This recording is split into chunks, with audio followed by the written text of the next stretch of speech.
Hey, what's going on, everyone? Real quick, I want to talk about another Walther in my collection. It's this Walther PPQ Sub Compact you see. Honestly, I bought this not too long ago. I was in a gun shop, saw it for 300 bucks. It's in really good condition. It's used. I don't have a problem buying a used gun because I know there's a big difference between used and abused. Whoever had this, though, they took really good care of it, or they just might not have shot it a whole lot. Right now, it's got this is a full-size PPQ mag in it with a base plate extender, like a little sleeve, so you can have a full grip, as you can see. I think it came with a 12-rounder that I have in the case, but I've just been leaving this in it just because I kind of like having that fuller grip. I haven't even actually got to shot this, or I haven't got to shoot this yet, excuse me. Real quick, we'll do a safety check. As you can see, the mag is empty, chamber's empty, and you can see if you have a flush fit mag, you're gonna have a lot of pinky dangle there. But yeah, I've shot a full-size PPQ, not the 5-inch ones, but the 4-inch barreled models, and I always loved them. I just shot, or I'd rented one actually. I was with a buddy of mine. We were showing some other guys some guns and stuff that really weren't into guns.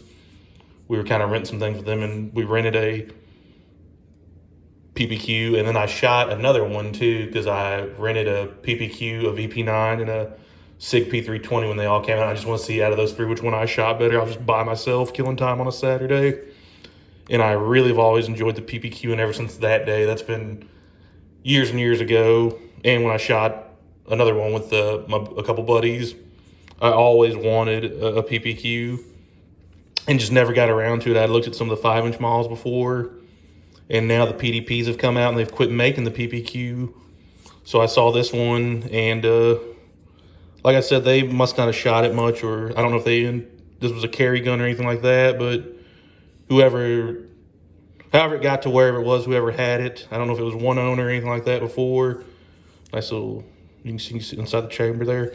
Whoever had it, though, they did not mess with it much, or I don't think they shot too many rounds on it because the barrel looked really clean to me when I was looking at it in the store. I didn't see a lot of foul up or anything like that. I was like, man, they must not have shot this too much, or only maybe had a couple boxes of ammo through it and then cleaned it one time. And, I don't know, but I found it. And for 300 bucks, I thought, hey, why not? I got that P99.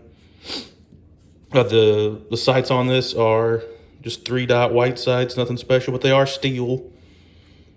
This is the M2, which, for those who don't know, when the PPQs first came out, at least the two I shot that I'm referring to, or talking about earlier in this video, they had the paddle style mag release, kind of like on the P99 or that HK USP I have.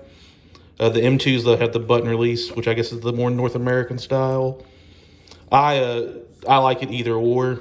I mean, if it's a paddle release, fine. If it's a button, whichever. Nice big, I do like that this has dual slide releases. And I know, or dual slide release, so if you're left-handed, because I have a buddy that's left-handed, if he bought one of these, he could switch that button too. I know you can do that, or at least I'm pretty sure you can do that. I know most things you can switch the button over. Real quick, though, we got to talk about one thing. The trigger and the reset on this. It's got the little trigger blade like a Glock style, but folds in, it goes in nice. This is a curved trigger. Not really mushy when you get to that wall, but a little resistance, but you feel where you kind of feel real firmly where you hit that wall, and then just maybe 5 pounds of pressure at a nice clean break. But the reset, oh, that's smooth. And then right back to it, you can learn to shoot one of these real quick. And that's what I felt on the other two I shot. I just shot them way more accurate than I thought I was going to. And again, for me, the day I shot one of these against a SIG P320 and the VP9, I would have took a PPQ. I want to hear that reset one more time. Hear it one more time. This puts all my MMPs to shame, I'll be honest.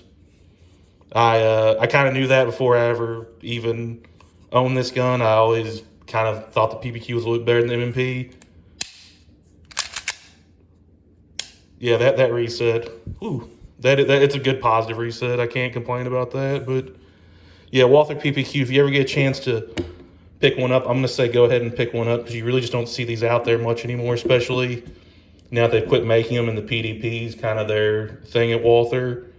But yeah, the only thing I do wish this was a 4-inch model, but this is a 3.6-inch barrel.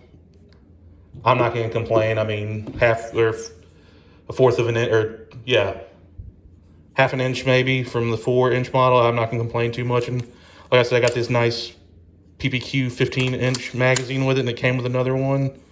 I'll be more than happy with this, but I might try and see if I can find a 4-inch one day. We'll see though.